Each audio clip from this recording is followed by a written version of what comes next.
Alright, आज का जो लेक्चर है उसमें I will going to go through at least one chapter जो हमने कवर तकरीबन कर लिया। उसमें कुछ चीजें हैं जो कि नहीं कवर की होंगी, वो हम बिटवीन द गो थ्रू देख लेंगे। कहीं भी इश्यू हो तो आपने बताना है, क्योंकि आज की क्लास के फौरन बाद आपका वो जो क्विज रहता था वो क्विज होगा, एटलीस्ट एक क्विज जरूर होगा। ठीक, वीडियो शेयर नहीं होगी, वीडियो मैंने सोचा नहीं करना चाहिए because you are actually depending on video to the level जो कि गलत है। सुनो मेरी बात, देखो वीडियो में तब देने को तैयार हो जब तुम लोग कॉपी पेस्ट नहीं करो। अगर आप लोग वहां पर कॉपी पेस्ट करने के लिए वीडियो ले रहे हैं तो आई एम सॉरी, मैं ये नहीं कर सकता। This is actually harming you. देखो मेरी बात सुनो, पिछला जो लैब में मैंने काम किया था, you should have I mean वो नहीं देना चाहिए, ठीक है? वो आपकी लैब का काम है, वो आपको सीखना चाहिए। आज उससे पिछला लेक्चर है, उसमें मैं कह सकता हूँ कि आपको वो शायद देना चाहिए था, लेकिन वो रिकॉर्ड नहीं हुआ था तो मैं कुछ कर नहीं सकता। लेकिन जो लैब में काम किया था वो आपको खुद करना चाहिए। उसमें गलतियां आएंगी, उसमें मसले आएंगे, वो मसले आपको करने चाहिए खुद होगा, ठीक है?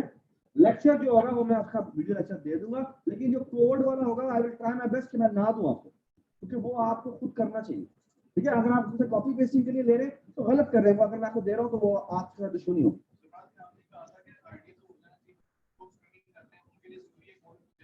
जी, जहां पर मुझे लगेगा कि मुझे आपको दे देना चाहिए मैं दे दूंगा, जहां पर मुझे लगेगा कि मुझे ये प्रोवाइड नहीं करना चाहिए मैं नहीं प्रोवाइड करूंगा।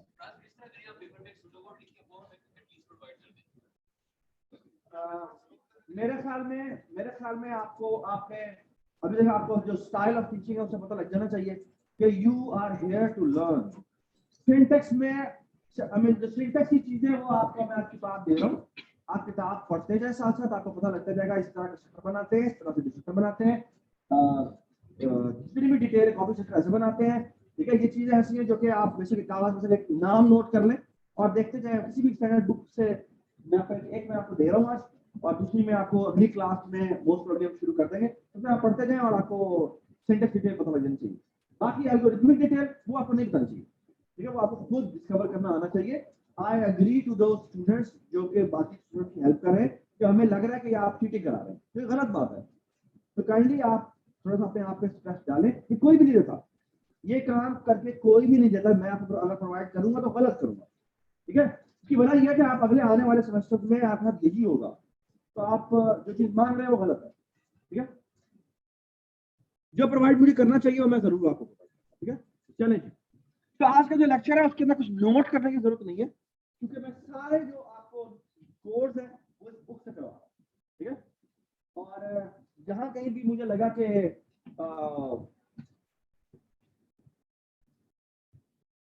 ओके जी जरूर तो क्या करना होगा उससे ओके। ये बुक है, इंतहाई जबरदस्त बुक है इस सेंस में कि हमने भी, और बहुत क्लासिकल है। क्लासिकल सेंस हमने 2001 में हमने पढ़ा था, तो तब भी हमने हमने इसी बुक से पढ़ा था। इसका पुराना वर्जन था, तो वेरी नाइस। ये नया वर्जन है, ठीक है? चलिए let's start. Okay, so I will mostly not talk about text. Text को मैं डिस्कशन में कर लेके आऊंगा, आपको बुक पढ़नी चाहिए, ठीक है? तो दीज आर द टॉपिक्स जिसमें कवर होते हैं, तकरीबन तमाम का तमाम हमने कवर कर लिया हुआ है। अदर देन शायद एक फ्रेंड की बात, ये मैं आपको बताता हूँ क्या, ठीक है? बाकी तकरीबन हमने तमाम प्रोग्राम डिस्कस किया हुआ है। एक चीज और वो स्टैटिक प्रोग्राम, वो क्या होता है मैं आपको थोड़ी देर में बताता हूँ, ठीक है? वेरी नाइस एप्लीकेशन जो कि हम आज क्लास में कवर करें, ठीक है? ऑल राइट जी, so let me go through. जी, क्या हो रहा है इसके, प्लीज। मैं एक्चुअली द आइडिया इज कि आपके सामने एक इंप्लीमेंटेशन रखी जाएगी जो कि हेडर फाइल हो। अभी तक जो मैंने आप लोगों को काम करवाया था उसमें सिर्फ एक हेडर फाइल बनाते थे, उसी के अंदर ही कोडिंग करते थे, ऐसे ही? अच्छा, आमतौर पर ऐसे कोडिंग नहीं होती। कोडिंग कैसे की जाती है? कोडिंग ऐसे की जाती है, विजुअल स्टूडियो ओपन है। सो लुक एट दिस, ये आपके सामने एक्सप्लोरर खुला हुआ है ना? राइट क्लिक करें। अभी तक तो हम क्या करते थे, ऐड में जाके क्या सेलेक्ट करते थे? ऐड में जाके हम क्या सिलेक्ट करते थे? जी, हम ऐड में जाके न्यू आइटम रख सकते हैं, न्यू आइटम में हेडर फाइल सेलेक्ट करते हैं, है ना। अच्छा, there is another option here, it's called क्या, क्लास।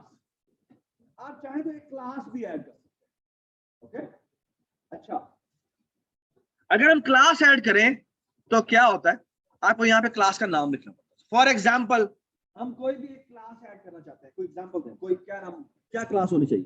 तो लेट्स से मैं कहता हूं कि मैंने टाइम की क्लास बनाई।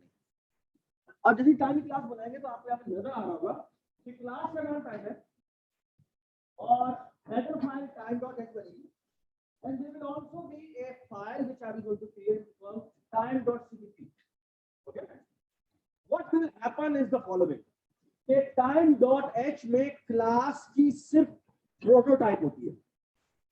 हम तो सिर्फ प्रोटोटाइप के अंदर ही क्लास की भी डिफाइन कर रहे थे, लेकिन आमतौर पे ऐसा नहीं होता। आमतौर पे होता है कि हम time.h में उसकी प्रोटोटाइप डिफाइन करते हैं और .cpp में जाके उन तमाम डेटा, तमाम प्रोटोटाइप्स को जाकर डिफाइन किया जाता है।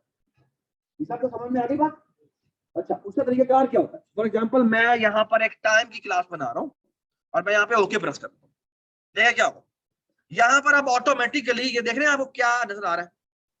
मैं एक मिनट मैग्नीफायर यूज करता हूँ, मैग्नीफायर होता है, यू कैन सी के यहाँ पर इसने, अगर मैं आपको सोल्यूशन एक्सप्लोरर दिखाऊं तो यू कैन सी कि यहां इसने time.h भी ऐड कर दिया और time.cpp भी ऐड कर दिया। ओके, सो फार सो गुड। अच्छा, time.h में क्या लिखा होगा, किधर गया मेरा मैग्नीफायर,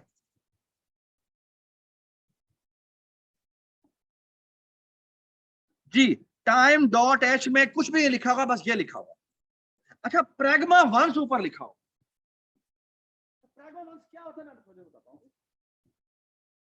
और यहां पर फॉर एग्जांपल मैं कुछ एट्रीब्यूट्स लिखता हूं, लेट्स से मैं यहां लिखता हूं इंट टाइम में क्या होना चाहिए, आवर, मिनट और सेकेंड। ओके, मैं यहां पब्लिक पोर्शन लिखता हूं और पब्लिक पोर्शन में क्या लिखूं, जी मैं यहां पे एक कंस्ट्रक्टर बनाता हूं जिसके अंदर क्या पास होता है, इंट h, इंट m और इंट s। ओके, और एक और काम कर लेते हैं, एक फंक्शन बना लेते हैं प्रिंट के नाम से, और प्रिंट स्टैंडर्ड हो जाए, जो भी हो जाए, आई डोंट केयर। ये एक फंक्शन जिसके आगे मैं कॉस्ट लगा रहा हूं। मैं कॉस्ट क्यों लगा रहा हूं, क्योंकि इससे प्रिंटिंग करनी है, जिस मेमोरी को पॉइंट कर रहा है उसके अंदर कोई चेंजेस नहीं करनी। Okay, that's why it is recommended कि आप यहां पे कॉस्ट लिखें। ठीक है, आप देखें, आपको ये ना एरर दे रहा है, क्या दे रहा है, पढ़ेगा function definition for time not for, ये जो आपने फंक्शन कंस्ट्रक्टर लिखा है, ठीक है, इसकी डेफिनेशन मुझे नहीं मिल रही। क्यों, क्योंकि अभी तक आपने प्रोटोटाइप बनाई है। सिमिलरली यहां देखें, यहां पे क्या लिखा हुआ है, the function definition of print not found. Okay, अच्छा, अब आपके सामने एक मजेदार चीज मैं करता हूं, वो ये कि ये मैंने सिर्फ प्रोटोटाइप लिखी है, कहते हैं हेडर फाइल। ओके, आमतौर पे इसका एक और ऑब्जेक्ट ओरिएंटेड प्रोग्रामिंग में नाम होता है, वो कहते हैं मैंने एक एब्स्ट्रैक्ट डेटा टाइप बना दिया। एब्स्ट्रैक्ट डेटा का मतलब क्या है, तो मैंने एक एब्स्ट्रैक्ट आइडिया दिया है कि इस तरह की डेटा टाइप होगी। ओके, इसकी इंप्लीमेंटेशन यहां नहीं लिखी जाती। इसकी इंप्लीमेंटेशन कहां लिखी जाती है, इसकी इंप्लीमेंटेशन लिखी जाती है time.cpp में, जो आपको यहां पे नजर आएगी। ओके, अच्छा, इसको लिखने का तरीका क्या है, अब मैंने यहां पर आपके ख्याल में मुझे यहां पे क्या करना चाहिए, यहां मुझे इंक्लूड कर लिया time.h, और अब एक्चुअली मुझे क्या करना है, इस तरह आप मेन लिखते हैं, आपको फंक्शन की जरूरत है, आपको प्रोटोटाइप लिख देते हैं, तो मेरे के लिए क्या करना होता है, उस फंक्शन को डिफाइन करना होता है ना। मैंने अगर ऊपर एक को फंक्शन बना दिया है तो मुझे इसके मेन से जाके उस फंक्शन को डिफाइन करना होता है। तो इसी तरह time.h डिफाइन हुई है, सॉरी डिक्लेयर हुई है, लेकिन अभी डिफाइन नहीं हुई। अब डिफाइन करने का तरीका क्या होता है, सिंटैक्स डिटेल, और सबसे पहले आप इस तरह लिखते हैं क्या, जिस फंक्शन को डिफाइन करने जा रहे हैं आप सबसे पहले उसकी रिटर्न टाइप बताते हैं, फिर आप स्पेस डालते हैं, फिर आप क्लास का नाम लिखते हैं, फिर आप कॉलन कॉलन लिखते हैं, और फिर आप फंक्शन का नाम लिखते हैं, फिर यहां पे ब्रैकेट लिखते हैं, यहां पे पैरामीटर लिस्ट डालते हैं, ब्रैकेट बंद, और यहां से इस फंक्शन को डिफाइन करते हैं। इस आपको समझ में आ गई बात? तो यहां पर मैं ये लिख देता हूं, this is how a function is defined in simplified। ये बात समझ आ गई? अच्छा आप मुझे बताएं कि मैंने वहां पे टाइम डॉट एच में दो फंक्शन लिखे थे, कौन कौन से फंक्शन थे आप बताइए, कौन कौन से फंक्शन थे आप थे? हाँ जी, एक प्रिंट का लिखा था और एक कंस्ट्रक्टर लिखा था। Everybody understand? तो मैं यहाँ पे इन दोनों को बारी बारी डिफाइन करता हूँ। बताएं जी, कंस्ट्रक्टर की कोई रिटर्न टाइप होती है? नहीं होती, तो आप रिटर्न टाइप तो नहीं लिखेंगे, यहाँ लिखेंगे टाइम कॉलन कॉलन। अब आप देख सकते हैं यहाँ पे आपको लिस्ट में दिखाएगा कि मैं कौन सा की बात कर रहा हूँ। हम किसकी बात करना चाहते हैं? हम टाइम कंस्ट्रक्टर की बात करना चाहते हैं, और जैसे ब्रैकेट लगाएंगे ये आपको इसको बताना चाहिए था वैसे, एंड आवर, एंड क्या था, मिनट, एंड सेकंड। और यहां हम क्या करेंगे, ये देखें जी, और से देखें, मैं यहाँ पे दिस लिखूंगा और एरो लिखूंगा, ये मुझे दिखाना शुरू हो जाएगा कि मैं यहाँ पर मेरे एट्रीब्यूट्स कौन कौन से हैं। जी, आवर को बराबर कर दे एच के, जी दिस एरो, मिनट को बराबर कर दे एम के, दिस एरो, सेकंड को बराबर कर दे किसके, एस के। आप बताएं जी, ये मेरा फंक्शन खत्म हो गया। अब मुझे बताएं मैंने प्रिंट फंक्शन लिखना है, कैसे लिखेंगे? सबसे पहले क्या लिखें, वॉइड, फिर क्या लिखें, टाइम कॉलन कॉलन प्रिंट। ठीक है, ये क्यों कर रहा है सर, प्रिंट, यहां पे कोई पैरामीटर नहीं आना, यहां पर कॉस्ट लगाना है। अगर आपने यहाँ कॉस्ट नहीं लगाएंगे तो वो कहेगा ये कोई और फंक्शन है, और यहाँ पर एरर आ जाएगा, ये तो मेरा फंक्शन वहां पे है ही नहीं। तो प्लीज मेक श्योर कि वहां की प्रोटोटाइप और यहाँ की प्रोटोटाइप एक जैसी हो। ओके, तो यहां हम क्या करेंगे, सी आउट, लेट्स से मैं एम डिस्प्ले करता हूं, आवर कॉलन, जी बताएं, मिनट कॉलन, और यहां क्या लेते हैं, सेकंड। ठीक है, और यहां बेशक एंडल भी डाल देते हैं। अब ये यहाँ पे सी आउट पे एरर दे रहा है, क्यों दे रहा है? क्योंकि हमने यहाँ पे इंक्लूड iostream डॉट एच नहीं किया, यूजिंग नेम स्पेस std। ठीक है, अब मैं अपने for example source dot CPP में जाता हूं, और यहां जाके तो लेट्स से ये मेरा मेन सेट बना हुआ है, इसको मैं हटा देता हूं। ऑल राइट जी, यहां आते हैं जी, इंट मेन, क्या करेंगे, ऊपर सबसे पहले इंक्लूड करना पड़ेगा, इंक्लूड टाइम डॉट एच, जी यहां लिखेंगे टाइम टी, और यहां लिख देते हैं लेट्स से 10 स्पेस, मिनट में दे देते हैं लेट्स से 59, और यहां क्या लिख देते हैं, सेकंड में लिख देते हैं लेट्स से 34। ठीक है, और यहां लिखेंगे टी डॉट प्रिंट, और इसको प्रिंट करना चाहिए। ठीक है, कंट्रोल शिफ्ट बी, बिल्ड हो गया, और एच आर इज अनडिक्लेयर्ड, यहां पे क्या होना चाहिए था, आवर होना चाहिए। ठीक है, control shift build, control F5, and you can see कि ये प्रिंट। ठीक है, तो हमने हेडर फाइल, अच्छा अब आपको समझ में आ रही बात कि it's actually, I don't know आपने ये ईटीआईडी का सेट की क्लास को लिखते हुए आपको फील हो गया होना चाहिए यार, मेरे वो जो हेडर फाइल है उसमें मेरे पास बहुत ज्यादा क्लटर होता है। तो it's actually good programming practice कि आप हेडर फाइल को अलग बना दें और अपनी फाइल को अलग बना दें। ठीक है, और देखने के लिए मेरे हेडर फाइल में कौन सा फंक्शन है, all I have to go to header file, अच्छा ये फंक्शन अवेलेबल है, बात है। ठीक है, तो बेसिकली का सबसे इंपॉर्टेंट पावर है ना, उसे कहते हैं abstraction. And what is abstraction? Abstraction is basically defining that header file.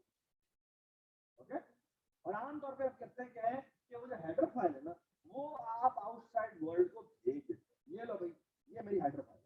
Implementation आप नहीं देते, ठीक है। इम्प्लीमेंटेशन फाइल में अलग पड़ी होती है। जब आप अपने प्रोग्राम में जाकर उसको बिल्ड करते हैं, यानी कंट्रोल शिफ्ट डी दबाते हैं, तो लिंकर क्या करता है, उसका जो असेंबली कोड है और जो एग्जीक्यूटेबल बाइनरी कन्वर्जन है, करते हुए उन दोनों को क्या करता है, इंटैक्ट करता है। इंटैक्ट कैसे करता है कि जहां जहां आपने इसका कोई फंक्शन कॉल किया होगा, तो आपके जो फंक्शंस एक्चुअली कोड सेगमेंट में जहां बने होते हैं, उनके एड्रेसेस जाकर वहां पर डाल देता है कि जब मैं ये लाइन कॉल करूं तो ये वाले एड्रेस पे चले जाऊं, जब ये वाली लाइन कॉल करूं तो इस वाले एड्रेस पे चले जाऊं।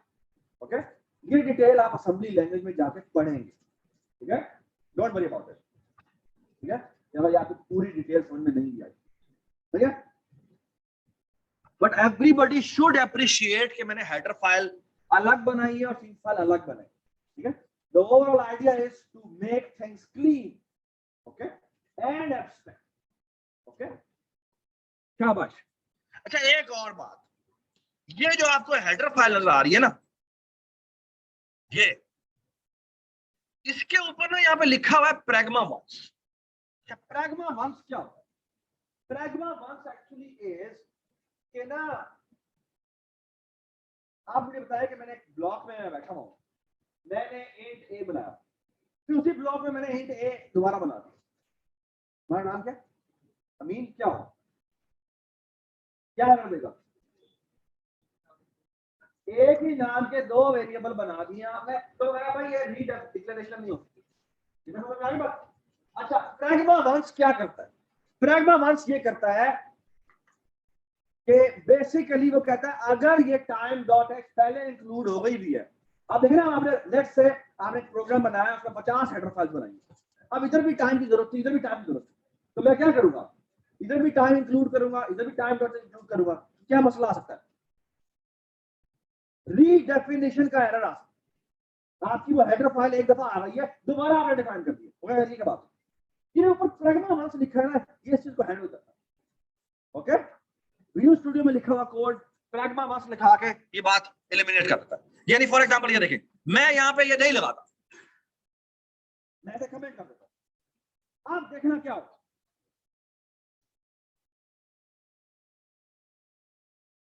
मैं source.cpp में गया, ये मैंने एक दफा इंक्लूड किया, ये मैंने दूसरी दफा इंक्लूड कर दिया। ये आप थोड़ा सा पढ़ें क्या लिखा हुआ आ रहा है, क्या मसला कह रहा है? The class, the time class is redefinition. Okay, ये सब तो समझ में आया क्या मसला हुआ है? एवरीबॉडी अंडरस्टैंड प्रॉब्लम क्या हुआ है? ठीक है, तो अगर आप प्रैग्मा वंस नहीं लिखेंगे तो ये मसला होगा, ठीक है। अच्छा, तो इसको हम नेगेटिव कर देते हैं। अच्छा, एक और बात, आपकी जो बुक में लिखा हुआ है ना, ये विजुअल स्टूडियो में प्रैग्मा वंस जो है ना, ये कैसे डिफाइन होता है? एक्चुअली ये ऐसे डिफाइन होता है, यहां लिखते हैं डिफाइन, ओके नहीं, यहां लिखते हैं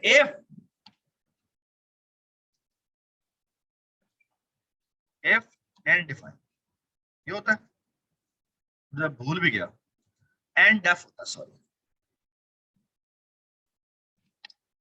यहां लिखते हैं इफ एंड डेफ, ये एक्चुअली एक इफ है, ये कंपाइल टाइम पे कन्वर्ट होता है।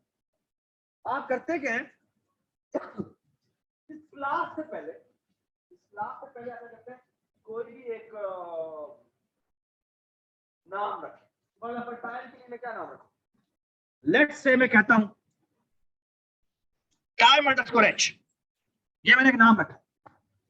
ये क्या कह रहा है? ये कह रहा है अगर time underscore H, if and if का मतलब क्या होना चाहिए? इफ नॉट डिफाइंड, यानी अगर टाइम अंडरस्कोर एच डिफाइन नहीं हुआ तो आप क्या करो? वो कहता है define time underscore H, sorry exact same नाम होना चाहिए, ठीक है। तो क्या कह रहा है ये? कह रहा है अगर if and if time underscore H define नहीं है तो क्या कर दो, टाइम अंडरस्कोर एच को डिफाइन कर दो। और हेडर फाइल के एंड में जाके क्या करते हैं, यहाँ पे कर देते हैं एंड इफ, ठीक है, ये बात समझ आ गई। अच्छा अब क्या होगा, ये ऊपर जो मैंने प्रैग्मा वंस हटाया है ना, उसकी जगह असल में वो ये लिखता है, ये टाइम अंडरस्कोर एच है ना, ये मैंने लिखा टाइम अंडरस्कोर, आप चाहे नाम आप let's say Amin underscore H और नीचे भी दोबारा जाके अमीन अंडरस्कोर एच, बस आपने अपना नाम लिखना है, अपना एक्चुअली ये कोई भी एक लेबल है, तो हम क्या कर रहे हैं कि इस क्लास के ऊपर मैंने एक लेबल लगा दिया और मैंने कहा अगर किसी एक तो बेसिकली क्या होगा, अब लेट्स से मैं प्रोग्राम लिखूंगा मैं 50 जगह पर टाइम डॉट एच इंक्लूड होती है, तो ये पहले दफा इंक्लूड होगा तो ये लिखा हुआ है हमें टाइम अंडरस्कोर एच डिफाइंड है नहीं है, तो ये क्या करेगा कि टाइम अंडरस्कोर एच को डिफाइन कर, ठीक है, और ये पूरी पूरी टाइम जो क्लास है ये उसमें पार्ट बन जाएगी इस प्रोग्राम।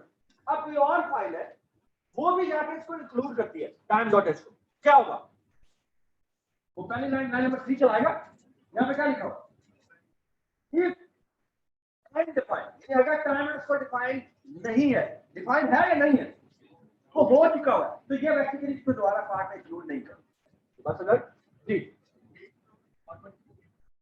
एक ही प्रोग्राम में हम नहीं करते, तो मैंने सैंपल में दिखाया होगा ये कि आपने मल्टीपल फाइलें हैं आपके पास, आपने बहुत कैश का प्रोग्राम बनाया, उसके अंदर आपको कोई भी आपकी हेडर फाइल थी जहां भी चाहिए, जैसे कॉन में भी चाहिए, रूट में भी चाहिए, फ्लाइज में चाहिए, फ्लाइज में चाहिए, तो बेसिकली हमें वहां पर सारे जो आपको हेडर फाइल इंक्लूड करनी पड़ती है, तो हमें आईओस्ट्रीम की फाइल, अब आईओस्ट्रीम की फाइल मैंने इंक्लूड की है और मैंने अपने सीरीज में भी इंक्लूड की है, तो यार भाई ये री डेफिनेशन ये बात है, आपने 70 प्रोग्राम लिखे हैं, आपको आईओस्ट्रीम चाहिए, कभी आप कर रहा है कि री डेफिनेशन ऑफ आईओस्ट्रीम नहीं आता, इसलिए नहीं आता, बस ठीक है।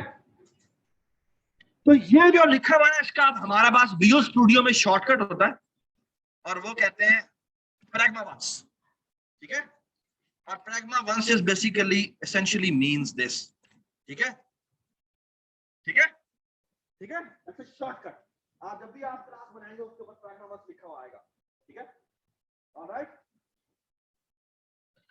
चलिए जी अब हम अपनी बुक पे वापस चलते हैं। I hope now you understand this, ये बहुत ज्यादा अजीब सा कलर आ रहा है इसका, यहाँ से, हाँ नहीं और नहीं ऑन कर सकता, आई डोंट थिंक तो इसका से ताल्लुक है, नहीं होता यार, इसका कलर किसका कम होता है अब्दुल्ला,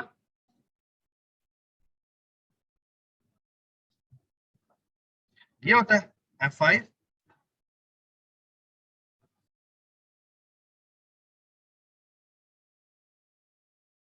एक मिनट यार, ये कैसे होता कम काम हो रहा है, ये मैं इसको बता लो, ये मेरे प्रोडक्ट की हो जाएगा, क्लियर करें, नहीं कोई फायदा नहीं है, छोड़ो हो गया। अच्छा जी आ जाए, मैंने टाइम की क्लास डिफाइन की है, ये क्या है,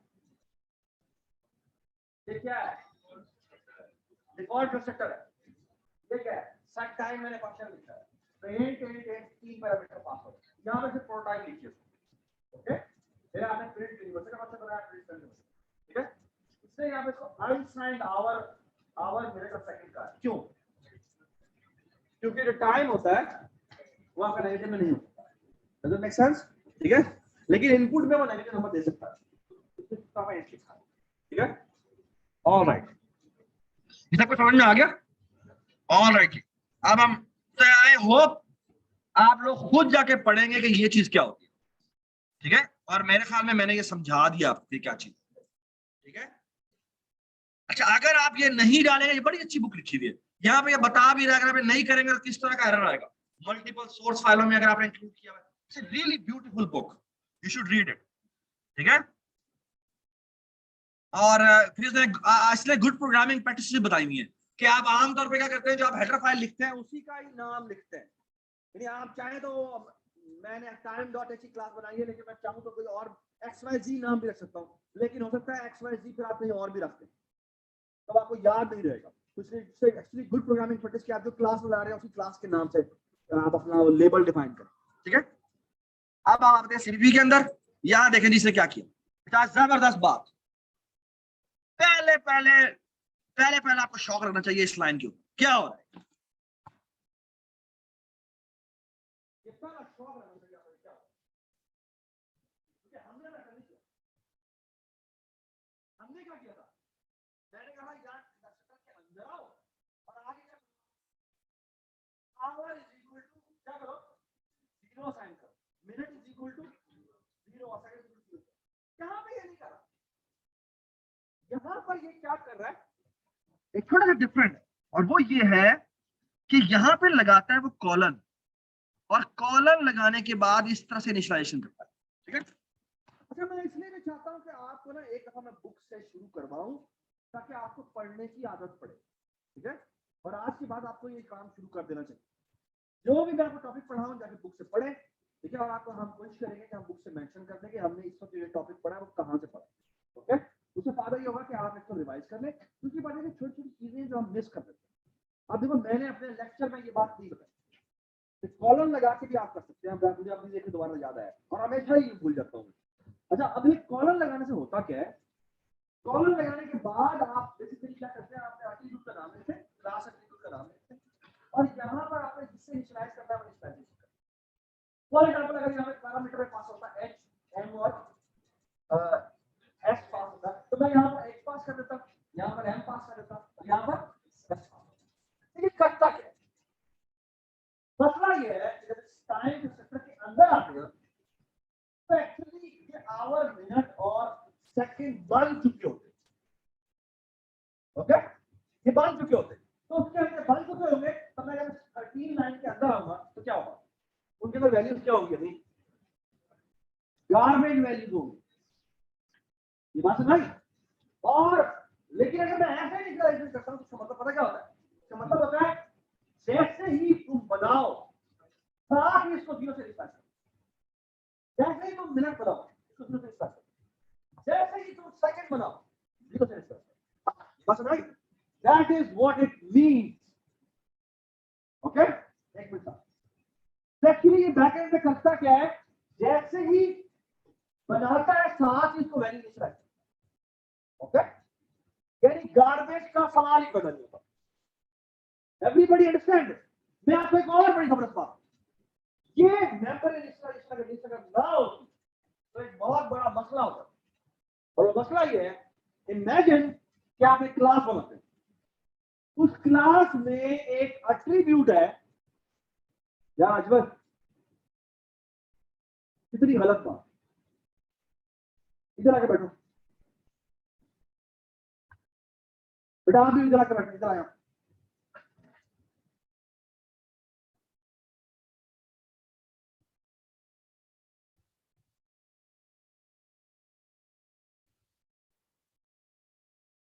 तो आप उधर बैठे, यहाँ पे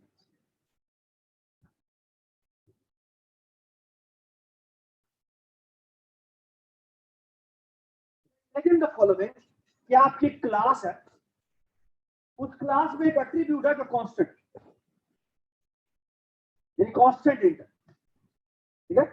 लेकिन वो जब ऑब्जेक्ट क्रिएट हो उसको वैल्यू इनिशियलाइज करना चाहते, ये बात समझ आई, ये सब समझ में आया, एवरीबॉडी अंडरस्टैंड। तो फॉर एग्जांपल मैं कहता हूं कि मेरे पास ये क्लास है, इसके अंदर एक कांस्टेंट इंट है, इसका कोई भी नाम है, लेट्स सी कर, ठीक है। अब मसला ये है कि अगर मैं ये टाइम डॉट सीपीपी में जाऊं और यहां पे लेट्स से एक और पैरामीटर भी मैं भेज देता हूं,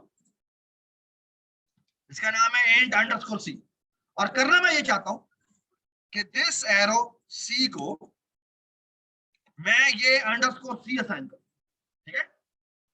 अब एक बहुत अच्छा एक और मसला भी है, वो ये कि मैंने यहां पर ऑफ कोर्स एक भेजना है इंट सी, ओके। कोई भी नाम रख दे इसका, मैं सिर्फ प्रोटोटाइप लिख देता हूं, ठीक है, क्योंकि तो प्रोटोटाइप है ना, प्रोटोटाइप में आप जैसे वेरिएबल का नाम ना लिखें। अच्छा, अब होना तो ये चाहिए था कि बिल्कुल ठीक चलता, लेकिन ये इस लाइन पे तुम्हें एरर दिया, can you tell me why, क्योंकि वो कांस्टेंट है, इसीलिए वो जैसे ही ब्लॉक के अंदर आया वो मान गया, और उसके अंदर क्या वैल्यू असाइन हो गई, गार्बेज हो गया, अब आप उसे चेंज नहीं कर, अब आपको चेंज करने की जरूरत नहीं है। तो समझ आ गई बात? So actually the only way you can initialize this variable is क्या करें, कॉलर लगाएं, यहां पे लिखें this underscore c, c लिखें, यहां लिखें c और यहां लिखें अंडरस्कोर c, ठीक है? now this will be allowed. Okay? Understand why this member initialization is important. Okay? आपको एक और बड़ी मजे की बात बताऊं,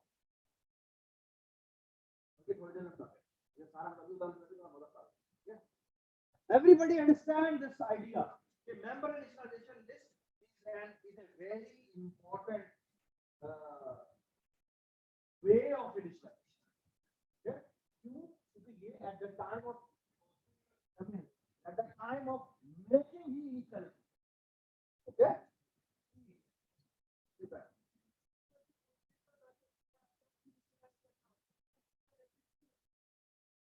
बिल्कुल रख सकते हैं। ओके, रेफरेंसेस को भी इनिशियलाइज करने का यही तरीका है। ओके, शाबाश। All right जी, so I hope you understand this time constructor now. कोई इशू नहीं है, ऐसा कुछ भी नहीं होगा, ठीक है? अब आ जाए सेट टाइम के ऊपर, I hope you also understand this. क्या कर रहा है? उन्हें ना बुला के लाए, उन्हें क्या प्लीज ये कलर ठीक कर दो, ये कलर ठीक नहीं है, ये बड़ा तकलीफ है।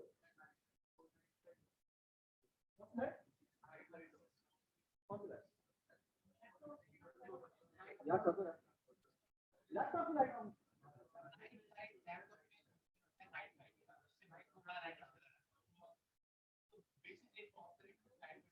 यार आ जाए यार, जैसे कर दे।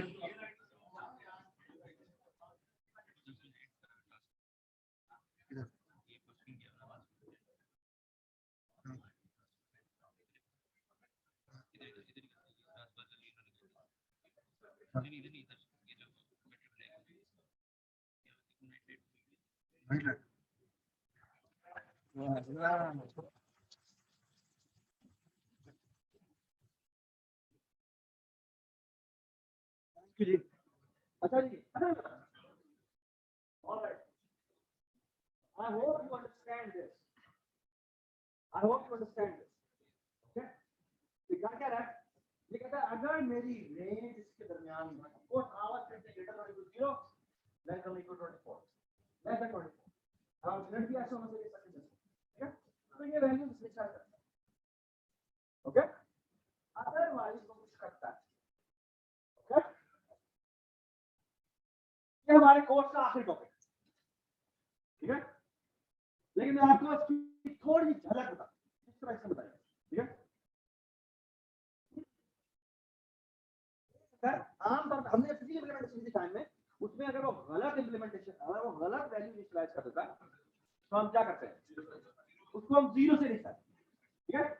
आई डोंट नो आप में कितने लोगों ने प्रोग्राम में ये करने की कोशिश की है कि आपके प्रोग्राम में अगर कहीं डिवीजन बाय 0 हो रही हो, यदि आपने दो नंबरों को डिवाइड करना है, let's say numerator divide by denominator करो, अगर आप जाके कोड कीजिएगा अपने क्लास में जाके ना मेन में जाके लिखिएगा, लेट्स से एक आपने दो वेरिएबल लिए, ये डिवाइड बाय ये कर दिया और दूसरे वेरिएबल को वैल्यू 0 से इनिशियलाइज कर दिया, उसके बाद आप 5 और सी आउट करें, क्या होता है?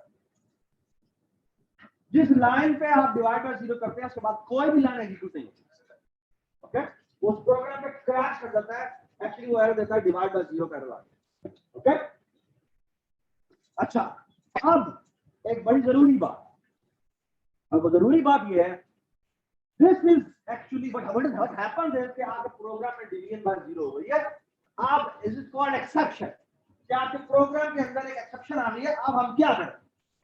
इसके बाद प्रोग्राम को एग्जीक्यूट भी होना चाहिए या नहीं होना चाहिए, ओके? हम फॉर एग्जांपल ये प्रोग्राम लिखा है ना, ये कह रहा है कि मैं अलाउ नहीं करना चाहता, अगर आपने टाइम गलत दे दिया है, I will going to make sure कि आप अपने प्रोग्राम को ना चला सकें, ओके? और वो क्या कहता है, वो यहाँ पे कहता है थ्रो इनवैलिड आर्गुमेंट, ये एक बेसिकली क्लास का नाम है जो कि वो एसटीडी एरर के नाम से एक एक हेडर फाइल है, उसके अंदर डिफाइन होती है और उसके अंदर आप एक आर्गुमेंट डालते हैं और आप आर्गुमेंट में जो वैल्यू लिखेंगे ना वो बेसिकली जाकर ये इसके अंदर सेव हो जाती है और आप चाहे तो उस आर्गुमेंट जो आपने एक्सेप्शन थ्रो किया है उसे कहीं जाकर कैच भी कर सकते हैं। कैसे कैच करते हैं ट्यूटोरियल बताता हूं, ठीक है। तो this is a syntax for जिसमें क्या हो रहा है, throw is an instruction, invalid argument is a class और उसके अंदर एक स्ट्रिंग पैरामीटर मिल जाता है। तो बेसिकली यहां पे क्या बन रहा है जी बताएं, यहां क्या बन रहा है। मैं फॉर एग्जांपल यहां पे लिख दूं कॉम्प्लेक्स नंबर और यहां पे दो पैरामीटर पास कर दूं और यहां लिख दूं रिटर्न, मतलब क्या होगा, एक नया ऑब्जेक्ट बनेगा और वो ऑब्जेक्ट वैल्यू से निकलाएगा और वो रिटर्न हो जाएगा। ये समझ आएगा। बिल्कुल इसी तरह यहां पर एक इनवैलिड आर्गुमेंट का एक ऑब्जेक्ट बना है और इसने इसको थ्रो कर दिया। थ्रो का मतलब हरगिज नहीं है जहां पर फंक्शन जहां से ये फंक्शन कॉल हुआ था वो वहां पर जाता तो है लेकिन उस इंस्ट्रक्शन से वो ये एलिमेंट रिसीव नहीं होता। इधर वैल्यू से भेजिए, ये वैल्यू वहां पर रिसीव नहीं होती। रिसीव कहां होती है, अभी वेट पर। ओके, प्रिंट यूनिवर्सल और प्रिंट स्टैंडर्ड, आई होप कि ये आपको समझ में आ गया। ये बिल्कुल वैसे ही है। कैसे सेट फिल किया, 0 से फिल कर दो और सेट डब्ल्यू में जाके 2 लिख दिया। ये क्यों लिखा है, जैसे लिख जाते हैं 9:08 तो आउटपुट करेगा 09, ठीक है, और कॉलम लगाएगा और आज की जगह 08 लिखेगा। तो सेट फिल बताता है कि मैंने किससे फिल करना है। अगर मैं कुछ नहीं लिखूंगा तो वो स्पेस से फिल करता है, लेकिन अगर मैं यहाँ पे कोई वैल्यू डाल दूंगा तो एक्चुअली वो उससे फिल करता है। जी, सेट डब्ल्यू क्या करता है, जो मेरी अगली आउटपुट हो रही है वो कितने लेंथ की है। अगर मैं फॉर एग्जांपल यहाँ पे 3 डालूं तो मेरा टाइम कैसे डिस्प्ले होगा, 007 आउटपुट, बाद में गेम बोर्ड बन गया, ठीक है। आवर डिस्प्ले हो गया और फिर मैं कॉलम लगाने के बाद दोबारा सेट डब्ल्यू अगर 4 कर दूं तो क्या होगा, तो वो कह रहा है अभी जो मेरी आउटपुट मिनट की आ रही है वो 4 लेंथ की है। ये बात समझ आ गई, ठीक है। और फिर मैंने सेट डब्ल्यू किया है तो ये प्रिंट यूनिवर्सल इसका स्प्रेड है, ठीक है। फिर इसका प्रिंट स्टैंडर्ड भी है, वो एएम पीएम के साथ डिस्प्ले करता है, ठीक है। आई होप कि ये आपको ये समझ में आ गया है ये कोड, ठीक है। ये हमने अपने पहली क्लास में बनाया, ठीक है। ऑलराइट जी, description you should look at it. ये थ्रो एक्सेप्शन और इसके बारे में उसने बताया। अब ये हमें इंट मेन बताने लगा, ठीक है। ये पूरी डिटेल है, आई होप कि आप ये पढ़ेंगे जाके। ऑलराइट जी, अब एक छोटी सी बात बताएं मुझे, मैं मेन के ऊपर अभी जाने लगा हूं, ये भी मेन आने वाला है, लेकिन उससे पहले आप थोड़ी सी डिस्कशन कर लेते हैं इसके ऊपर।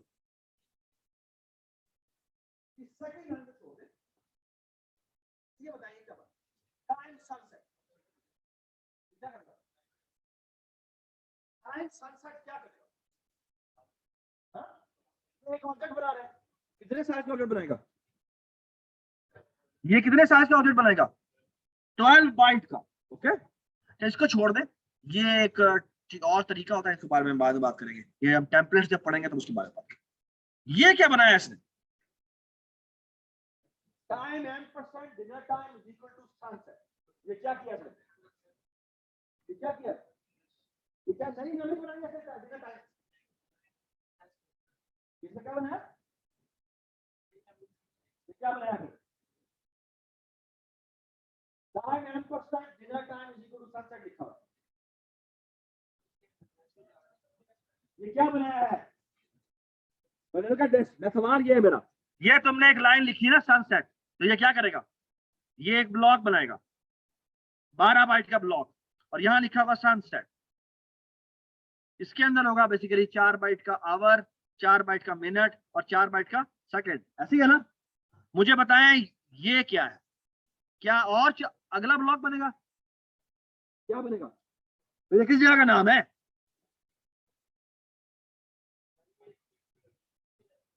हाँ, या तुझसे पूछ रहा हूं मैं, कॉपी बनेगी थी, ये क्या है, सामान बताओ क्या चीज है, एलियस बना है, ये इसी मेमोरी का एक और नाम है, इसका नाम है डिनर टाइम। ये बात समझ आ गई, ठीक है। और ये क्या बना जी, जब time static time PTR is equal to address of dinner, ये क्या बनेगा हमें बताओ, ये एक 4 बाइट का पॉइंटर बनेगा अलग से, इसका नाम होगा क्या, टाइम पीटीआर। और इसका कोई एड्रेस होगा ना, लेट्स से मैं कहता हूं 0x10, तो इसमें क्या सेव होगा 0x10 से, और इसका कोई अलग एड्रेस होगा, लेट्स से 0x50 और समथिंग लाइक दैट। ये बात समझ, डज इट मेक सेंस? इसको क्लियर होना चाहिए, ठीक है।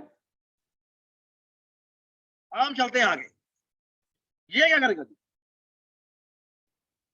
लुक एट टाइम टी बनाया, ये क्या इंसर्ट करेगा, 0 0 0 0 0 0, ओके।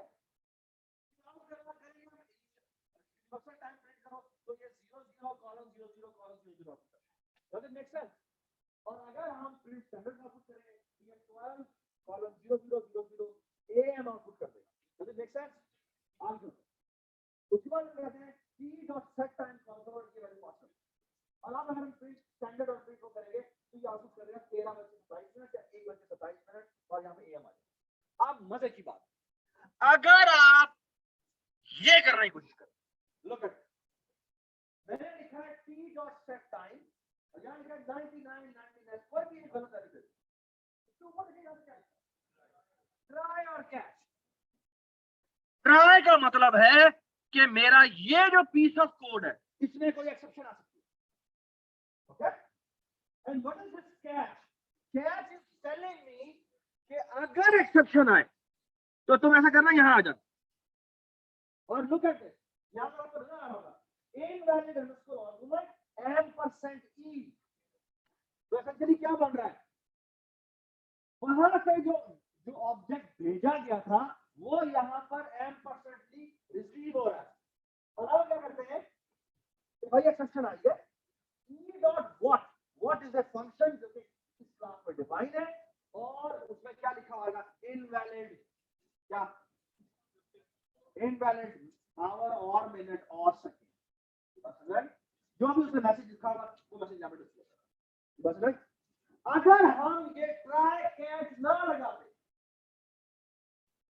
तो हुआ क्या बात, बाद में ये कैच होने के बाद अभी सारी चीजें चलेंगी, ये भी चलेगा, ये भी चलेगा, ये भी चलेगा, सारे चलेगा, सारा आउटपुट करेगा, ओके। लेकिन अगर ये हम कैच ना लगाते और ये ट्राई ना लगाते तो क्या होता, इस लाइन के बाद कोई भी लाइन ना चले, प्रोग्राम खत्म हो जाए, ये बात समझ आ रही है? अच्छा, बिल्कुल वैसे ही जैसे कभी भी आपका प्रोग्राम में नल पॉइंटर एक्सेप्शन है ना, स्टोरी बड़ी जबरदस्त स्टोरी, डेटा स्ट्रक्चर का हमारा कोर्स, और डेटा स्ट्रक्चर के कोर्स में हमारी कई एक्सेप्शन है, और मैं समझ में नहीं आ रहा है क्या होगा। अब हुआ ये, लुक एट दिस, हमने क्या ट्रिक की, आउटपुट बिल्कुल ठीक आ रही है, कहीं पर हमने मेमोरी से बाहर जाकर राइटिंग की थी, और जब वो रिलीजिंग होने शुरू हुई ना तो उसने वो प्रोग्राम क्रैश, ठीक है। अब बड़ी बड़ी इश्यूज एरर को पकड़ने की नहीं पता, ठीक है।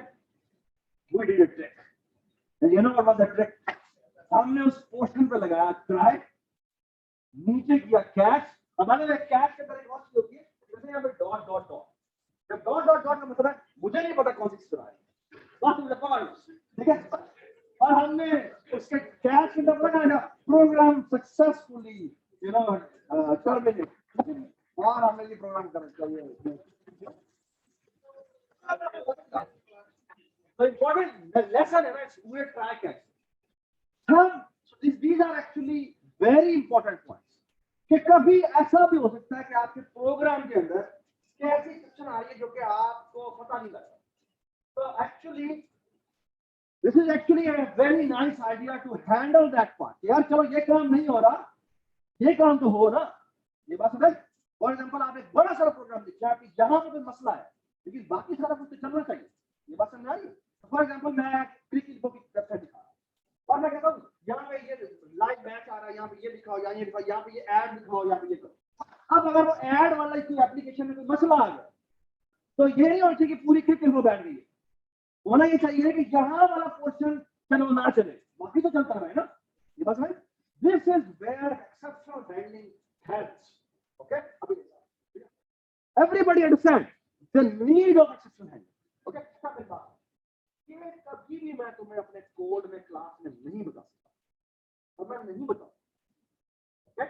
मैं कोई बात बड़ी पॉइंट कर रहा हूं कि ये चीज तुम्हें कभी भी क्लास में लम्स में MIT के लेक्चर खाने देखना कभी भी वो तुम्हें नहीं सिखाएंगे. ये चीजें हमेशा तुम्हें किताब से तुम्हें किताब में there is a time you want to tell me it is क्या है it is क्या है it is क्या है.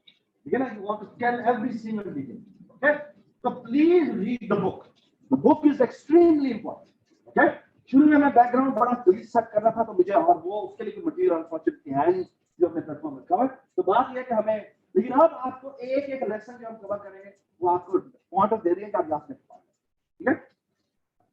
I hope I have made my point. ठीक है, आगे चलते हैं. चले जी. Class scope and access class members. I hope के ये बात आपको समझ में आएगी.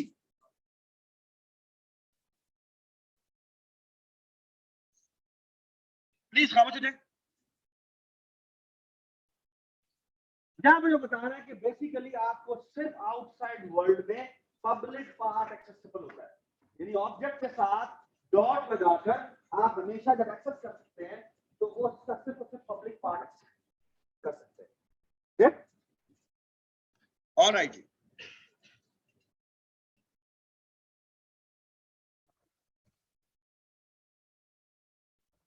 ऑलराइट.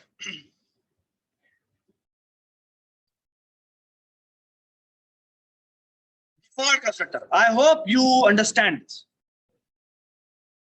क्या लिखा है time equal to 0 int equal to 0 int equal to 0 मतलब क्या है कि अगर मैं पैरामीटर पास नहीं करूंगा तो you consider it as 0. Okay जी. एक्सप्लिसिट क्या होता है?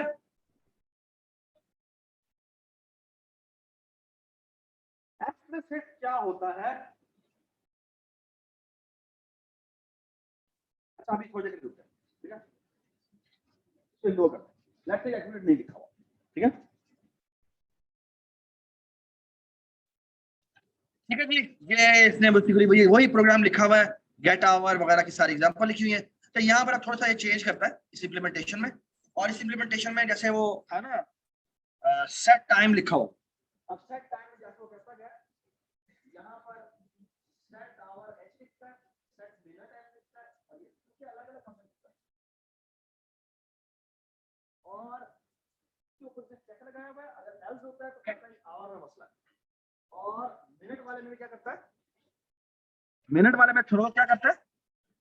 मिनट की एक्सेप्शन थ्रो करता है. और आवर वाले में क्या करता है? सेकंड वाले में सेकंड वाले की एक्सेप्शन करता है. ठीक है. आगे वही गेट आवर गेट मिनट और गेट सेकंड गेटर बनाए हुए हैं. और प्रिंट यूनिवर्सल वो बिल्कुल वैसे ही है. और आप देखें क्या करता है. Look at this. आप बता सकते हैं कि अगर मैं T1 का प्रिंट यूनिवर्सल और स्टैंडर्ड कॉल करूं क्या आपको होना चाहिए? बताएं. 0 0 कॉलम 0 कॉलम 0. ओके जी. अगर T2 का डिस्प्ले करें तो क्या होगा? 2 0 0. हां जी इसका बताएं. 21 34 और इसका क्या आएगा? 12 25 और सामने बात. अगर मैं यहाँ पे एक टाइम T5 बनाऊं और यहाँ जाके लिख दूं बहुत समझ बात. अगर मैं T5 बनाऊं और यहां जाके लिख दूं लेट्स से 12 24 और यहां जाके लिख दूं 71. कैन यू टेल मी क्या होगा? एक्चुअली 14 लाइन के बाद आखिरी लाइन कोई नहीं क्यों नहीं चलेगी क्योंकि हमने यहाँ पर ट्राई और कैच नहीं लगा. Does it make sense? Does it make sense? Okay? Alright. तो ये सारे प्रिंट आपको समझ में आ जाने चाहिए. यहां देखें क्या होगा. अब क्योंकि हमने ये ट्राई कैच लगाया हुआ है तो यहाँ पर बताएं मुझे ये जो एक्सेप्शन आएगी किसकी है?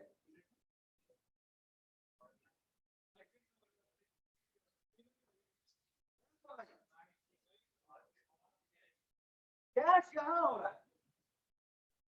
है ना. अब गौर से मेरी बात. यहां से कंस्ट्रक्टर कॉल हुआ, कंस्ट्रक्टर में मैंने सॉरी सेट टाइम कॉल हुआ, सेट टाइम में सेट आवर जब कॉल हुआ तो सेट आवर में मैंने 27 पास किया और 27 रेंज से बाहर,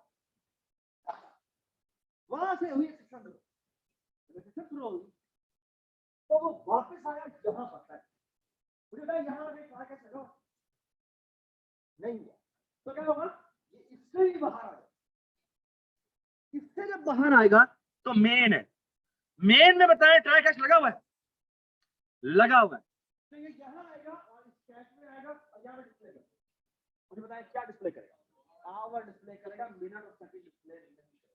ये बात समझ आ गई? अब मेरी बात का जवाब है गौर से, क्विज है, क्विज क्या है आप सुन ले, आपने करना घर जाके, और वो ये है सेम एग्जांपल, अगर मैं चाहता हूं कि आवर की भी डिस्प्ले हो, मिनट की भी डिस्प्ले हो और सेकंड की भी डिस्प्ले हो, तो मुझे ट्राई कैच कहां लगाना चाहिए?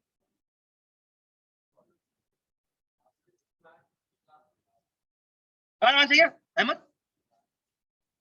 ट्राई कैच अगर हमने मेन में लगाया तो फिर तो वो वहां से बाहर आता जाएगा। अब सवाल ये है ट्राई कैच हमें कहां लगाना चाहिए और कितने लगाने चाहिए? You have to solve it and submit it. Okay? All right, Ji. We are done with this example. Let's move forward. Okay.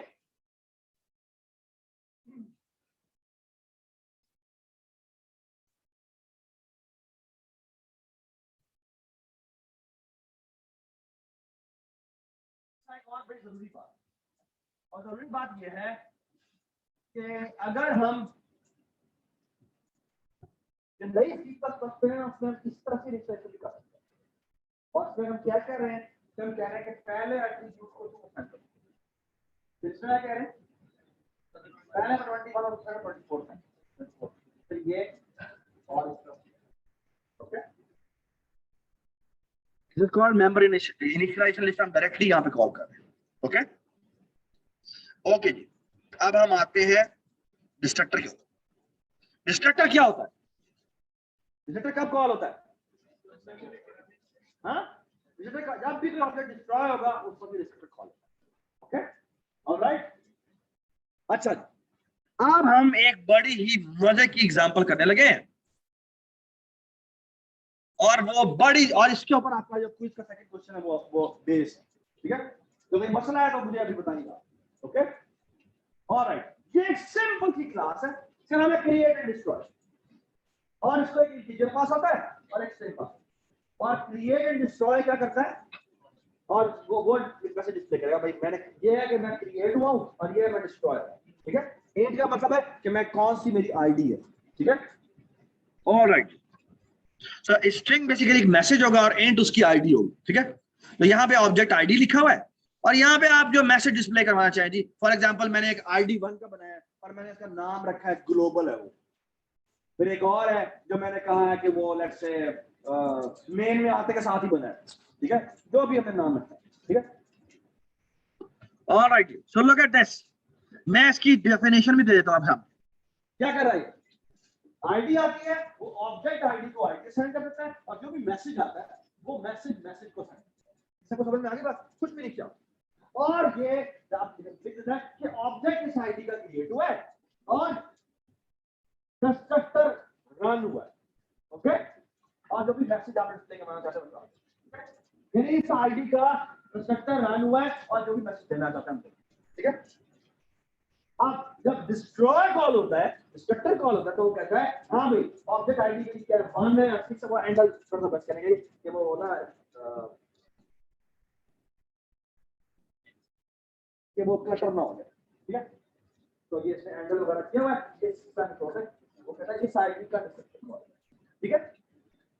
यार बात सुन यार, क्या है ये देखो दिमाग लगा लो, आप ना 3 पेजेस भेजा करें ताकि वो आराम से हो जाए। बेटा ये सब कुछ क्लासेस समझ में आ गई, ठीक है? क्लास समझ में आ गई। अब आपने मेरी हेल्प करनी है, एक मेन प्रोग्राम है, वो मेन प्रोग्राम आपको बता, ठीक है? ओके अच्छा, ये मैं मेम बना रहा हूं। अच्छा, अब आप जरा थोड़ा मुझे बताना शुरू करें। अच्छा, मैं आपको एक बात बताई थी मैंने, आई डोंट नो आपको याद है नहीं, दोबारा बता देता हूँ। तो ये कि होता क्या है,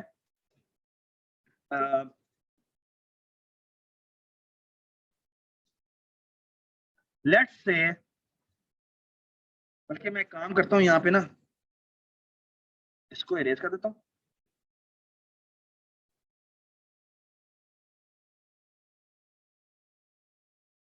जी, ये देखिए जी, लेट्स से कि ये मैंने एक मेमोरी बना रहा हूं। आपको याद होगा मेमोरी के कितने हिस्से थे? हमारी मेमोरी के कितने हिस्से होते थे? हमारे 4 सेगमेंट होते थे, 1, 2 और ये 3 और ये 4। ओके, इस सेगमेंट को क्या कहते थे? इसको कहते हैं ग्लोबल। इसको ग्लोबल भी कहते हैं, इसको स्टैटिक भी कहते हैं। स्टैटिक का नाम शायद आप पहले हो सुनते हैं। और यहां क्या होता है? यहां होता है कोड सेगमेंट। यहां क्या होता है? यहां होता है हीप सेगमेंट। ठीक है, आई डोंट नो, आप हीप और कोड की तो बात नहीं करेंगे आज, लेकिन यहां होता है स्टैक सेगमेंट। अच्छा, जब भी ऑब्जेक्ट्स बनते हैं, गौर से मेरी बात सुनो, वो इस ऑर्डर में बनते हैं स्टैक पर। यानी पहला ऑब्जेक्ट हम बनाएंगे वो यहां बनेगा, दूसरा ऑब्जेक्ट बनाएंगे वो यहां बनेगा, तीसरा ऑब्जेक्ट बनाएंगे वो यहां बनेगा। ओके, अगर हम लोकल वेरिएबल बना रहे हैं तो, ओके यार जब देख ले भाई, जब लोकल वेरिएबल बनाते हैं तो इस ऑर्डर में बनते हैं। ओके, पहला वेरिएबल सबसे पहले बनेगा, दूसरा वेरिएबल से दूसरे में बनेगा, तीसरा तीसरा में बनेगा। डिस्ट्रॉय किस ऑर्डर में होते हैं? वो उल्टे ऑर्डर में होते हैं। यानी सबसे पहले डिस्ट्रॉय कौन सा होगा? जो सबसे बाद में बना हो। ओके, सिमिलरली, अब गौर से मेरी बात सुनो, ग्लोबल सेगमेंट, ग्लोबल वेरिएबल जो हम बनाते हैं, वो जब पहला ग्लोबल वेरिएबल बनेगा वो इधर से बनेगा, फिर जो सेकंड ग्लोबल वेरिएबल बनेगा वो इधर बनेगा, और इस तरह से नीचे आते थे। और अगर कोई स्टैटिक वेरिएबल बना है तो वो इधर जाकर बनेगा। ये बात समझ? स्टैटिक भी एक वेरिएबल होता है। ओके, स्टैटिक वेरिएबल क्या होता है मैं थोड़ा डिफाइन करता हूं। ओके, अच्छा, स्टैटिक वेरिएबल क्या होता है थोड़ा डिफाइन करता हूं। ग्लोबल भी बिल्कुल ऐसे डिस्ट्रॉय होते हैं। सबसे पहला बना होगा वो सबसे एंड में डिस्ट्रॉय होगा, जो सेकंड में बना होगा वो सेकंड लास्ट में डिस्ट्रॉय होगा। सबसे एंड में ग्लोबल वेरिएबल बनेगा वो सबसे पहले ग्लोबल वाली लिस्ट में डिस्ट्रॉय होगा। ओके, और एक बात गौर से सुन लें, ग्लोबल वेरिएबल डिस्ट्रॉय होना कब शुरू होंगे? जब मेन की एग्जीक्यूशन खत्म हो जाएगी। Everybody understand? Everybody understand? Global variables की डिस्ट्रक्शन कब शुरू होगी? जब आपका मेन खत्म हो जाएगा। ओके यार, ये पेज हैंडल हो जाता है बाद में ओके, एवरीबॉडी अंडरस्टैंड दिस? अच्छा, अब एक बात कौन सी सुन, और वो ये है कि लेट्स से मैं यहां पे एक वेरिएबल बनाता हूं, एक F1 में फंक्शन लिख रहा हूं जिसमें कुछ भी नहीं है। मैं यहां पे एक इंटीजर i बनाता हूं जिसकी वैल्यू है 0, और मैं कहता क्या हूं, सी आउट करता हूं i को और प्लस प्लस कर। बाद में I hope everyone know what is i plus plus. ये i को डिस्प्ले कर दो और फिर i में एक इंक्रीमेंट करो, तो पोस्ट इंक्रीमेंट कहते हैं। यानी पहले i की वैल्यू यहां पे रखी जाएगी और फिर i की वैल्यू में एक इंक्रीमेंट होगा। अच्छा, मेरी बात सुने, मैं अगर तो गौर से सुनो जी, मैंने यहां पे एक इंटीजर मेन बनाया और मैंने यहां पे जाके लिखा F1 और फिर दोबारा कॉल किया F1।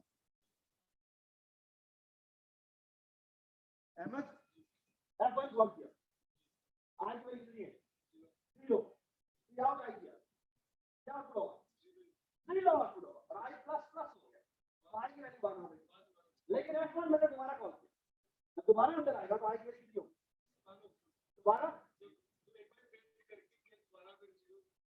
दोबारा अंदर आएगा, ये लाइन एग्जीक्यूट करेगा, तो क्या हो जाएगी वैल्यू? तो प्रोडक्ट आपको डिस्ट्रॉय होगा, यहां आएगा, यहां पर i की वैल्यू दोबारा 0 होगी, और क्या डिस्प्ले होगा, दोबारा 1 होगा, है ना। मैं 50 अभी यहाँ पे F1 है, सॉरी 0 0, मैं 50 अभी F1 लिख दूं तो ये क्या आउटपुट करेगा, ये 0 ही आउटपुट करेगा। ओके, मजे की बात। और मजे की बात ये है, अगर मैं यहां पे लिख दूं स्टैटिक, नाउ व्हाट हैपेंस, जब ये पहली दफा चलता है तो ये वेरिएबल बनता है, कहां बनता है, ग्लोबल स्कोप पे। ओके, हाँ है ग्लोबल स्कोप पे, लेकिन एक्सेसिबल सिर्फ F1 के अंदर। आमतौर पर जो ग्लोबल वेरिएबल होते हैं वो जहां पर डिवाइड हो गया उसके बाद तमाम मेमोरी एक्सेसिबल है, लेकिन जो स्टैटिक वेरिएबल है वो बनते हैं ग्लोबल स्कोप में जाके, लेकिन जो एक्सेसिबल होते हैं वो इसी पोर्शन में होते हैं। Okay, that's the difference between the two, लेकिन बनते कहां पर है, स्टैटिक इसी के अंदर। Okay, now what will happen, ये F1 ग्लोबल आई बना, आई यहां जाके बना और सी आउट आई हुआ, आई की वैल्यू कितनी हो गई, 1 हो गई, है ना। अब जब दोबारा F1 किया तो अब ये लाइन एग्जीक्यूट नहीं होगी, क्यों, क्योंकि वो बन चुका हुआ है और अब वहीं पर है, और आई की वैल्यू कितनी है, 1, और आप जब सी आउट आई करेंगे तो आई की वैल्यू 1 आउटपुट होगी और आई की वैल्यू 2 हो जाएगी, बस है। तो अगर मैं 50 आउटपुट करूंगा तो ये 0 1 2 3 जो है वो 49 तक आउटपुट करेगा। Everybody understand this, everybody understand this, जबरदस्त जी। अगर मेन में कोई आई हो तो इसका इस आई से कोई ताल्लुक नहीं है, ये उस स्कोप का वेरिएबल, ठीक है, और ये इस स्कोप का, okay, there is no problem at all. क्या बात है, ऑल राइट जी, क्लियर ऑल ड्राइंग। अब आ गया जी मैदान में,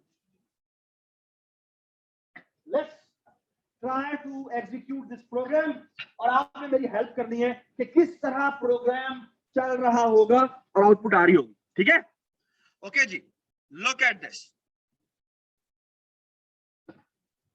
जी, ये देखें जी, ये क्रिएट फंक्शन है जिसकी प्रोटोटाइप लिखी हुई है, ये क्या हो रहा है, ये क्या हो रहा है जी बताएं, ये क्या हो रहा है बताएं जी,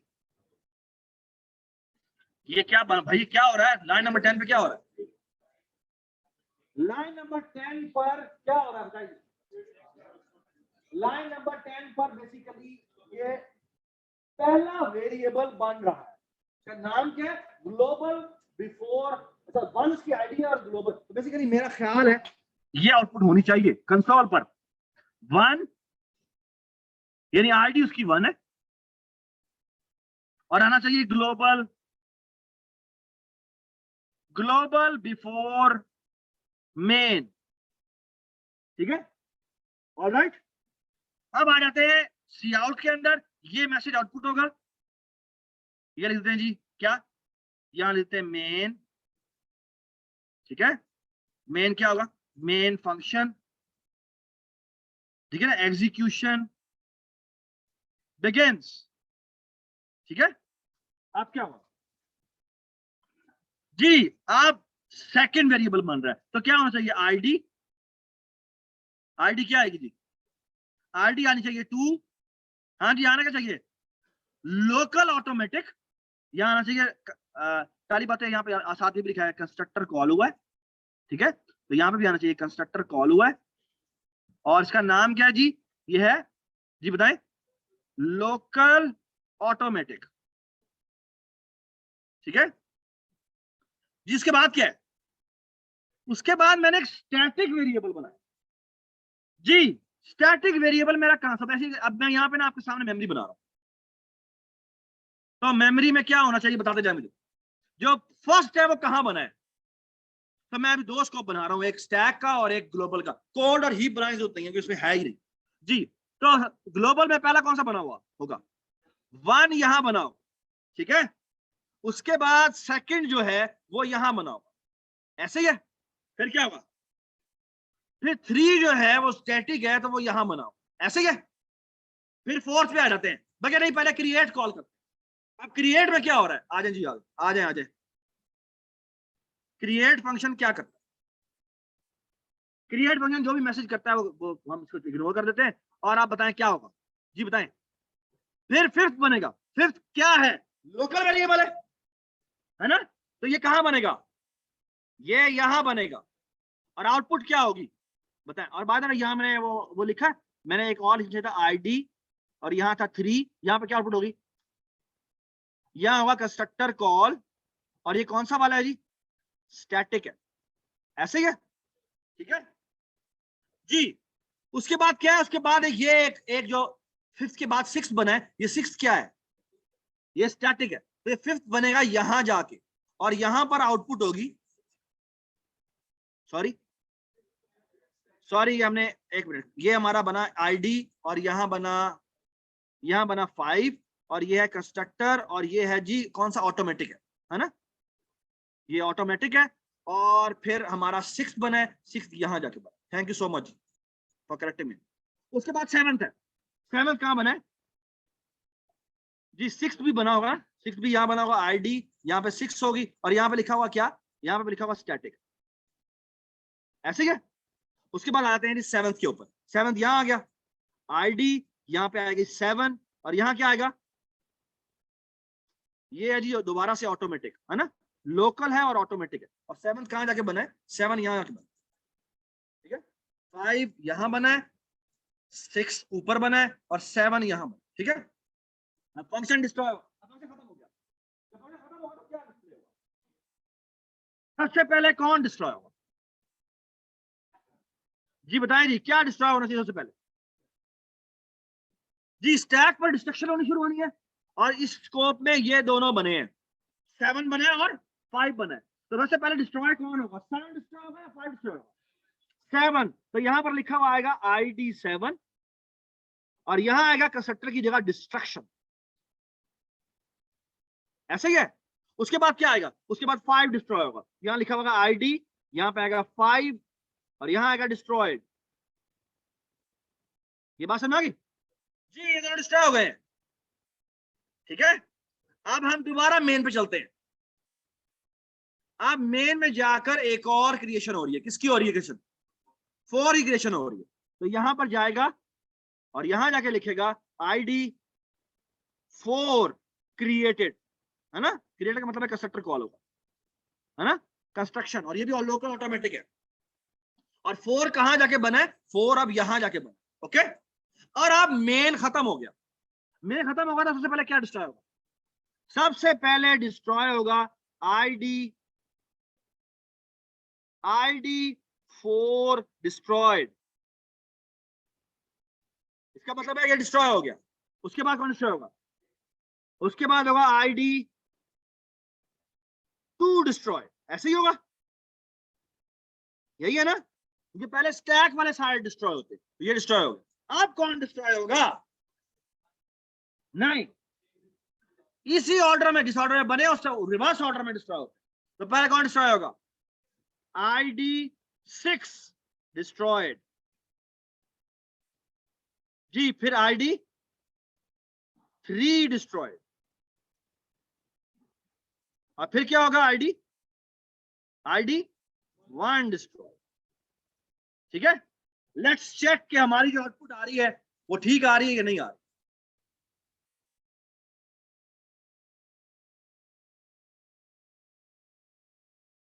देख लेते हैं जी। यहां पर आए, स्क्रॉल किया, लुक एट दिस।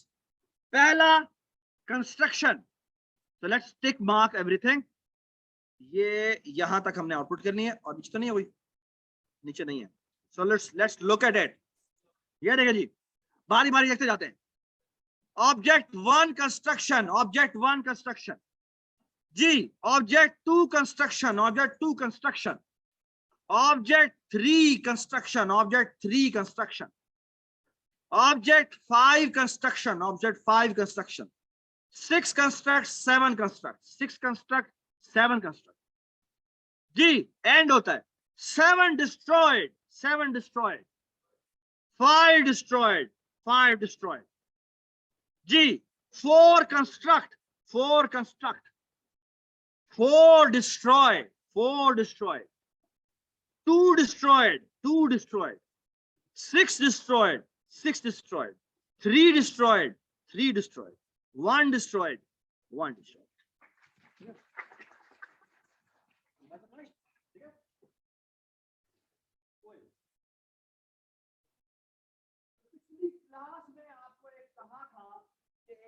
प्रोग्राम लिखना है,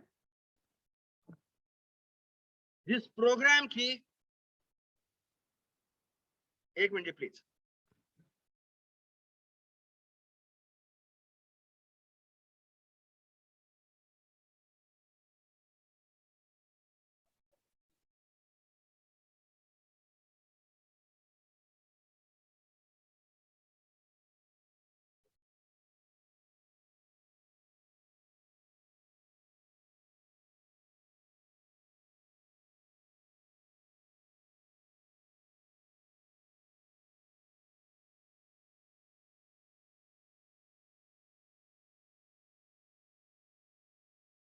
ऑलराइट जी, लुक एट दिस। आपका क्विज क्या था, या प्लीज समझ गए?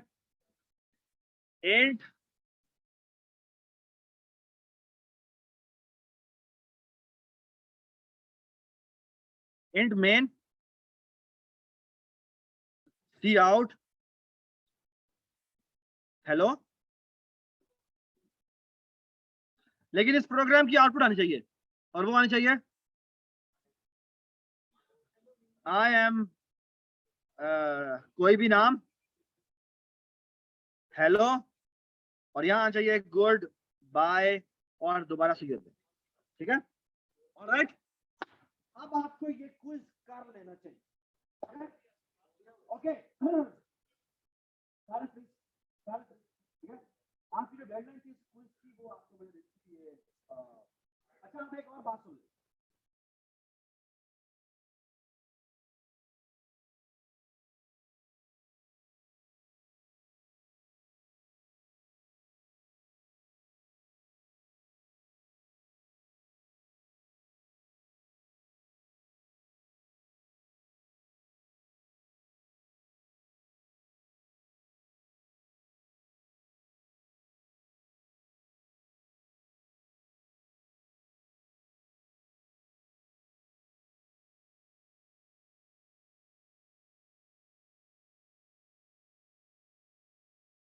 ये देखिए क्या हो रहा है,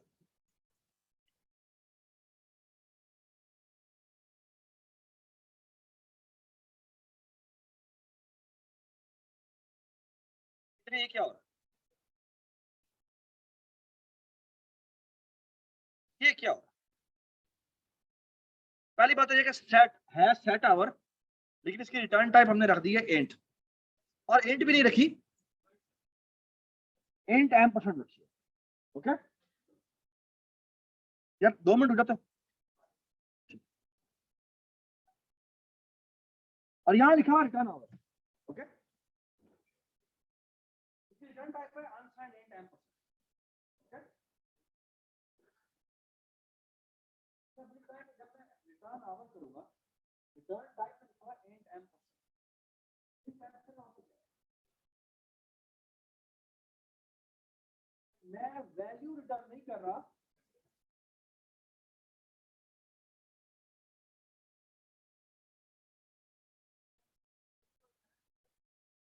मैं डिस्ट्रॉय भी नहीं होगा। आवर इसका दिस का एट्रीब्यूट है, तो दिस ऑब्जेक्ट डिस्ट्रॉय नहीं हो रहा। तो ये बेसिकली क्या रिटर्न कर रहा है?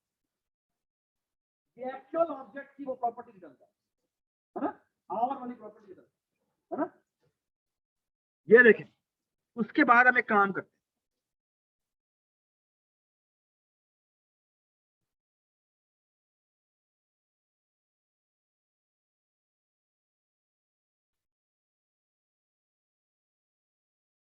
ये देखिए ये क्या हो रहा है, इस लाइन में क्या हो रहा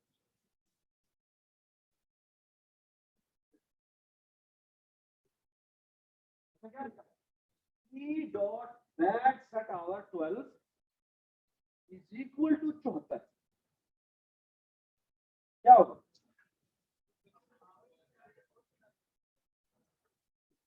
हमने B dot T dot bad set hour call किया, उसने 12 के अंदर वो वैल्यू रखवाई, आवर के अंदर वैल्यू रखवाई, और वही वेरिएबल बाय रेफरेंस रिटर्न करवा दिया, है ना?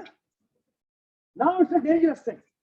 आपने बेसिकली आउटसाइड वर्ल्ड को अपना एक एट्रीब्यूट दे दिया है, और वो बाय रेफरेंस दे दिया, और उसको हमने इक्वल टू 74 कर दिया। तो क्या होगा? एक्चुअली उस ऑब्जेक्ट के अंदर की जो आवर की वैल्यू है वो 74 हो जाएगी, है ना? And that's why it is a problem. So never ever return your attribute by reference. अगर आपने किया तो फिर आप जिम्मेदार। क्यों? क्योंकि आपने सेटल बनाए किस लिए थे? क्या इलीगल वैल्यू सेट ना हो सके। लेकिन अगर आपने रेफरेंस यहाँ पे डन कर दिया है तो फिर तो आप बड़े डेंजर में आ गए। क्यों? क्योंकि मैं एक और काम भी कर सकता हूँ कि यहां पे जाके लिख दूं, फॉर एग्जाम्पल मैं यहां पे जाके लिख दूं, लेट्स से इंटीजर m%t, या मैं कहना टी लिख देता हूं इज इक्वल टू दिस। अब क्या होगा? मेरे पास बेसिकली वो रेफरेंस यहाँ साइन हो जाएगा और अब मैं टी की वैल्यू चेंज कर दूं, किसमें चेंज होगी? सब आपका ना जिम्मेदारी है, और जिम्मेदारी ये है कि आप काइंडली ये जो चैप्टर है ना, इस चैप्टर को पूरा का पूरा पढ़ें, ठीक है? और इसमें कोई भी चीज अगर आपको नहीं आई समझ में तो वो मुझे बताएं, ठीक है? एक इसमें बड़ी इंपॉर्टेंट चीज है और वो मेंबर इंस्टॉलेशन के थ्रू ही होगी, वो ये होगी, एक बात सुनो कि अगर आप सुने बात और, यहाँ पे मेरी एक क्लास है, उसके अंदर मेरा एक कंस्ट्रक्टर है जिसमें कोई default parameter, let's say time का पैरामीटर है जो कि या एक डेट का पैरामीटर, इसके अंदर क्या पास होता है? उसका डे, मंथ और ईयर पास। अब एक स्टूडेंट की एक क्लास है बनाता हूं और स्टूडेंट की क्लास के अंदर मैं डेट ऑफ बर्थ जो है वो रखना चाहता हूं, है ना? अब डेट क्या है? डेट एक और क्लास है, तो मुझे उस क्लास का एक ऑब्जेक्ट इस क्लास में बनाना पड़ेगा, है ना? अब जब मैं स्टूडेंट क्रिएट करता हूं तो उसके अंदर वो 3 पैरामीटर जाएंगे, है ना? कौन से वाला? उसका डे, उसके डेट ऑफ बर्थ का डे, मंथ और ईयर जाए, ऐसे ही है। अब सवाल ये है कि अब अगर मैं उस के कंस्ट्रक्टर के अंदर आकर उसको इनिशियलाइज करने की कोशिश करूंगा तो वो कहेगा कि मैं तो क्रिएट नहीं कर सकता। क्यों? क्योंकि वो ऑब्जेक्ट तो क्रिएट हो गया है। So the only way to handle it is कि आप मेंबर इनिशियलाइजेशन के थ्रू उस जिसका ऑब्जेक्ट आपने कंपोज किया होता है वो कॉल करते हैं। Okay, look at this.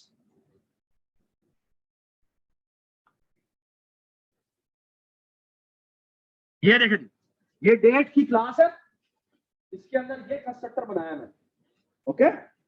और ये मेरी एक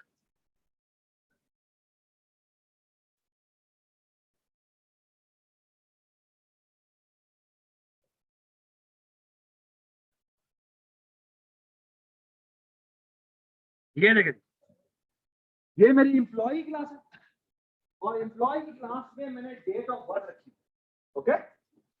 व्हाट हैपेंस इज कि ये देखिए जी, ये क्या हुआ? अब हमने पैरामीटर में ये भेजे, डेट भेजी, और यहां देखिए क्या फर्स्ट नेम को जैसे फर्स्ट भेजा था ये मैंने भेज दिया, ये भेज दिया, ये क्या कॉल हो रहा है?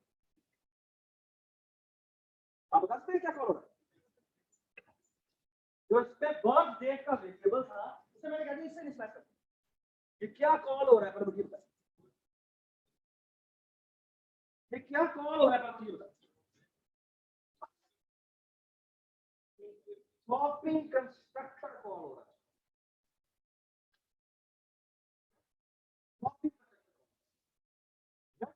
आप चाहे तो यहाँ पे लिख सकते हैं, अगर बर्थ डेट है तो मैं यहाँ पे लिख दूं date of birth dot hour dot day, comma लगा के date of birth dot month और dot date of birth dot या गेटर भी करा सकते हैं।